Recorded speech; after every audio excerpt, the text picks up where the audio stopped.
Elizwa is 5 years old. His mother died from AIDS when he was 2, and his father was never in the picture. He lives with an aunt who beats him, forces him to work, and doesn't let him eat at the family table. His home life is filled with rejection. The brightest part of his day is connecting with his teacher and friends at this preschool, sponsored by Orphan's Promise. He eats nutritious meals, sometimes the only food he'll get all day. The center is located in this African slum community of more than 18,000 impoverished people. 60% are unemployed. Many are involved in substance abuse and crime.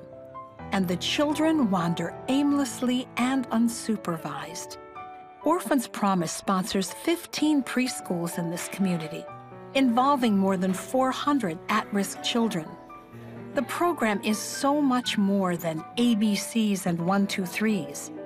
This is the one place Elizwa feels loved and accepted.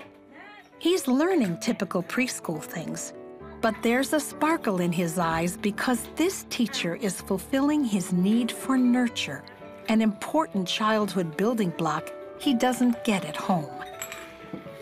Elizwa is shy, but his teachers say he's not sad like he used to be, and he's beginning to learn he can trust people. Unconditional love is having a big impact in this little boy's life. 7-year-old Taliswa is left alone most of the day. Her mother is usually drunk and emotionally unavailable. This little girl has a secret she has not been able to share. She often comes to this preschool supported by Orphan's Promise.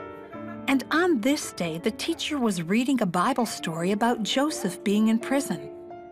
When she asked the children if they had experienced any tough situations, Taliswa began to cry.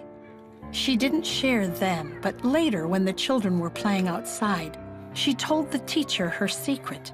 She had been raped by a man in the community, not once, but twice. The teacher talked with her, prayed for her, and then called child services. Legal action was taken against the man, and he was arrested. With counseling, Taliswa is getting back to the happy child she used to be. Thankfully, someone was standing in the gap to intervene for this precious girl. Kids can overcome lots of adversity, poverty, hunger, even loss. But abandonment leaves a terrible emotional scar.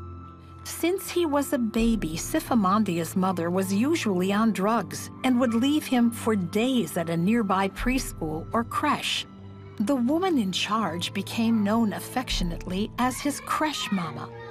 He told us, "I know she loves me because she treats me just like her own son."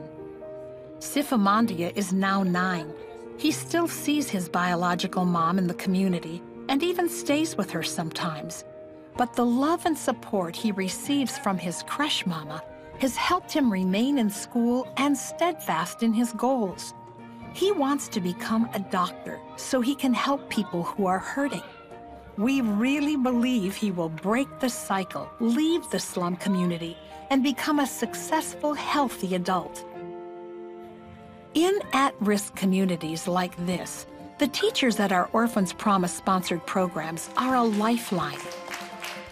Standing in the gap, nurturing and encouraging, being used by God to give purpose and a future to children who had been lost and without hope.